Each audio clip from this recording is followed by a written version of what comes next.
How to add money on Monese. If you want to add money on Monese app, it is very simple to do so. All you have to do is just first of all launch the Monese app and make sure that you're logged into your account.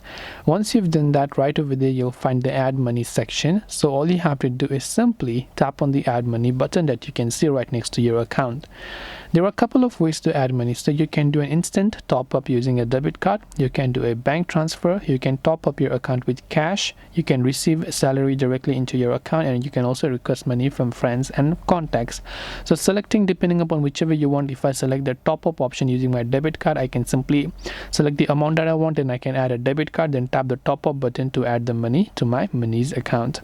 This way I'll be able to add money to Monese account. If you have got any further questions, queries or doubts, feel free to also leave them down in the comment section below. As always, thank you very much for watching till the end of this tutorial, and see you soon in our next video.